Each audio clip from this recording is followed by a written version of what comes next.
Uma nota sobre o bloco mágico, 1925-1924, nota do editor inglês Notiz über den Wunderblock, A, edições alemãs, 1925 Institutos Epsilonal, 11, 1, 15. 1925 GS, 6, 415, 20 1931 Theoretische Schriften, 392 8, 1948 GW, 14, 38.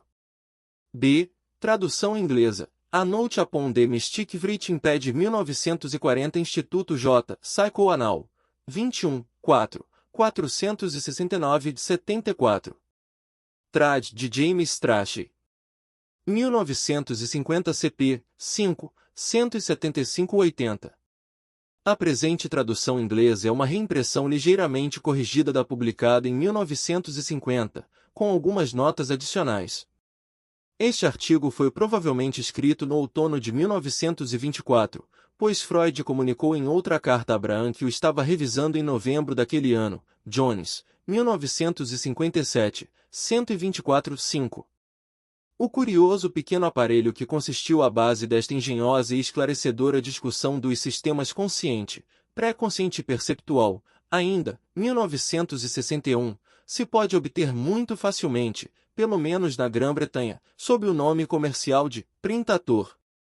O tema geral do artigo tornar-se-á muito mais claro se um modelo real dele puder ser examinado e desmontado.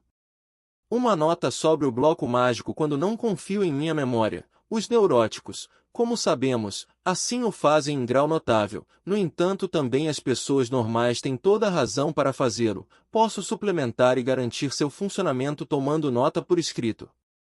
Nesse caso, a superfície sobre a qual essa nota é preservada, a caderneta ou folha de papel, é como se fosse uma parte materializada de meu aparelho mnêmico que, sob outros aspectos, levo invisível dentro de mim.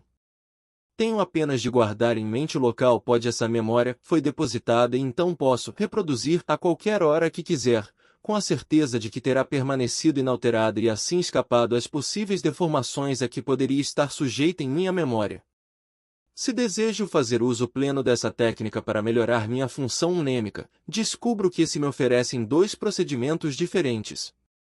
Por um lado, posso escolher uma superfície para escrever, que preservará intacta qualquer nota efetuada sobre ela por uma duração indefinida de tempo, por exemplo, uma folha de papel sobre a qual posso escrever a tinta. Estou, assim, de posse de um traço de memória permanente. A desvantagem desse procedimento é que a capacidade receptiva da superfície de escrita logo se exaure. A folha se preenche com escrita, nela não há lugar para quaisquer outras notas e me vejo obrigado a pôr em uso outra folha na qual não se tem escrito. Ademais, a vantagem do mesmo procedimento, o fato de fornecer um traço permanente, pode perder seu valor para mim se, após certo tempo, a nota deixa de me interessar e não mais desejo retê-la em minha memória. O procedimento alternativo evita essas duas desvantagens.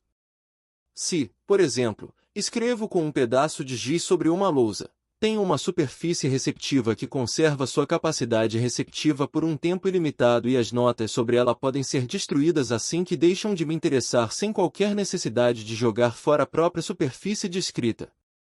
Aqui, a desvantagem é que não posso preservar um traço permanente. Desejando apor algumas notas novas à lousa, tenho de antes apagar as que a recobrem. Assim, uma capacidade receptiva tem de ser renovada ou a nota tem de ser destruída. Todas as formas de aparelhos auxiliares que inventamos para a melhoria ou intensificação de nossas funções sensoriais são construídas segundo o mesmo modelo que os próprios órgãos dos sentidos ou parte deles, óculos, câmeras fotográficas, cornetas acústicas, por exemplo.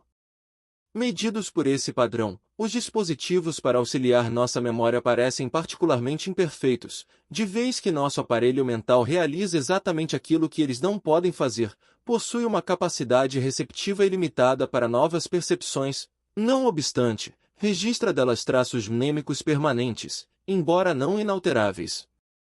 Já em 1900, em A Interpretação de Sonhos, dei expressão a uma suspeita de que essa capacidade fora do comum deveria ser dividida entre dois sistemas, ou órgãos do aparelho psíquico, diferentes.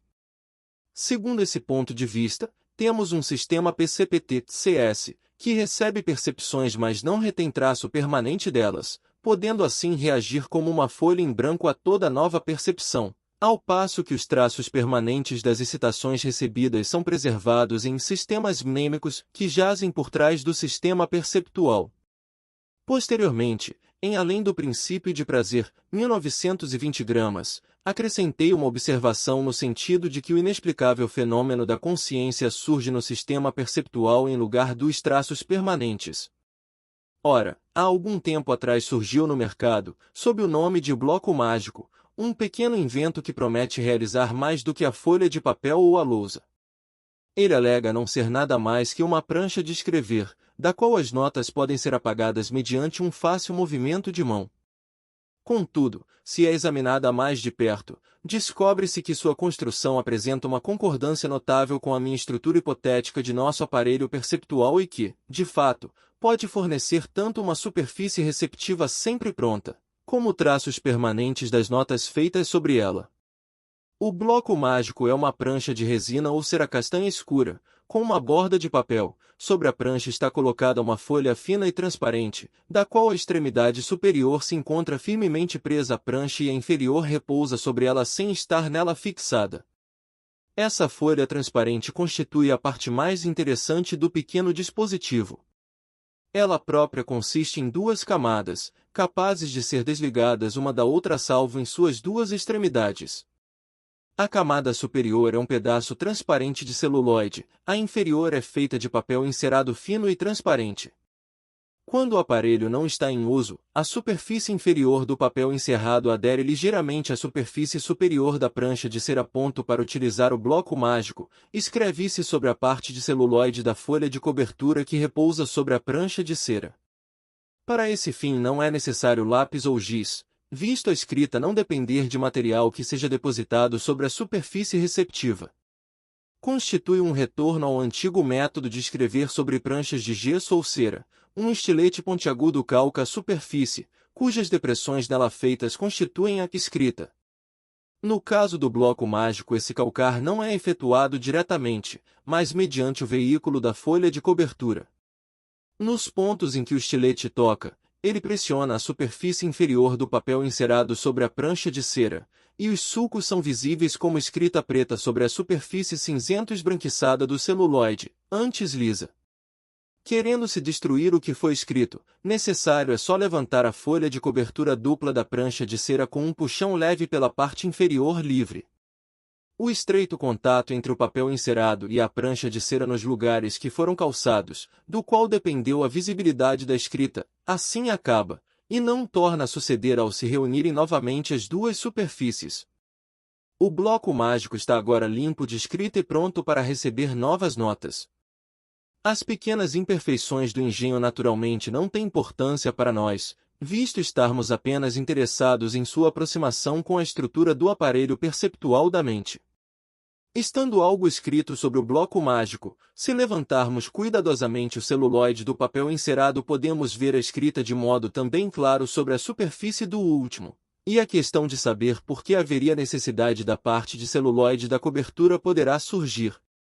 O experimento mostrará então que o fino papel se amassaria ou rasgaria com muita facilidade se escrevesse diretamente sobre ele com o estilete. A camada de celuloide atua, pois, como um escudo protetor para o papel encerado, a fim de manter afastados efeitos prejudiciais oriundos de fora.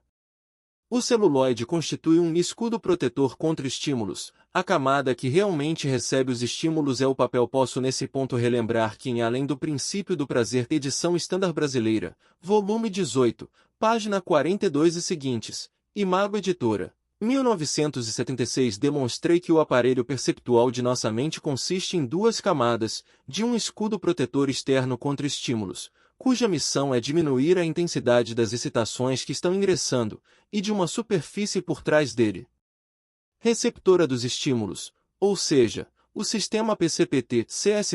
A analogia não seria de muito valor se não pudesse ser exercida em extensão maior que até a presente. Levantando-se toda a folha de cobertura, tanto o celuloide quanto o papel encerado, da prancha de cera, a escrita se desvanece, como já observei, não mais reaparece. A superfície do bloco mágico está limpa de escrita e mais uma vez capaz de receber impressões. No entanto, é fácil descobrir que o traço permanente do que foi escrito está retido sobre a própria prancha de cera e, sob luz apropriada, é legível. Assim, o bloco fornece não apenas uma superfície receptiva, utilizável repetidas vezes como uma lousa, mas também traços permanentes do que foi escrito como um bloco comum de papel. Ele soluciona o problema de combinar as duas funções dividindo-as entre duas partes ou sistemas componentes separados mas interrelacionados. Essa é exatamente a maneira pela qual, segundo a hipótese que acabo de mencionar, nosso aparelho mental desempenha sua função perceptual.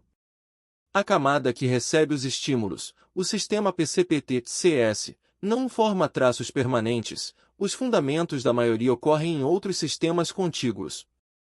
Não precisamos nos perturbar pelo fato de não se utilizar, no bloco mágico, dos traços permanentes das notas recebidas, basta que elas estejam presentes. Deve chegar um ponto em que a analogia entre um aparelho auxiliar desse tipo e o órgão que é seu protótipo deixará de aplicar-se. Também procede o fato de que, uma vez apagada a escrita, o bloco mágico não a pode reproduzir desde dentro. Ele seria com efeito um bloco mágico se, tal qual nossa memória, pudesse realizar aquilo. Não penso, porém, que seja demasiado exagerado comparar a cobertura de celuloide e papel encerado ao sistema PCPT-CS e seu escudo protetor, a prancha de cera com o inconsciente por trás daqueles, e o aparecimento e desaparecimento da escrita com o bruxuleio e a extinção da consciência no processo da percepção. Devo admitir, contudo, que estou inclinado a pressionar mais ainda essa comparação. Sobre o bloco mágico a escrita se desvanece sempre que se rompe o íntimo contato entre o papel que recebe o estímulo e a prancha de cera que preserva a impressão. Isso concorda com uma noção que por muito tempo mantive acerca do método pelo qual o aparelho perceptual de nossa mente funciona, a qual, porém, até agora conservei para mim. Minha teoria expunha que inervações da catexia são enviadas e retiradas em rápidos impulsos periódicos, de dentro, para o sistema PCPT-CS completamente permeável. Enquanto catexizado dessa maneira esse sistema recebe percepções, que são acompanhadas por consciência, e transmite a excitação para os sistemas mnêmicos inconscientes. Entretanto, assim que a catexia é retirada, a consciência se extingue e o funcionamento do sistema se detém. É como se o inconsciente estendesse sensores, mediante o veículo do sistema PCPT-CS, orientados ao mundo externo, e rapidamente os retirasse assim que tivessem classificado as excitações dele provenientes. Desse modo as interrupções, que no caso do bloco mágico têm origem externa, foram atribuídas por minha hipótese à descontinuidade na corrente de inervação, e a ruptura concreta de contato que ocorre no bloco mágico foi substituída, em minha teoria, pela não excitabilidade periódica do sistema perceptual. Tive ainda a suspeita de que esse método descontínuo de funcionamento do sistema PCPT-CS jaz no fundo da origem do conceito de tempo.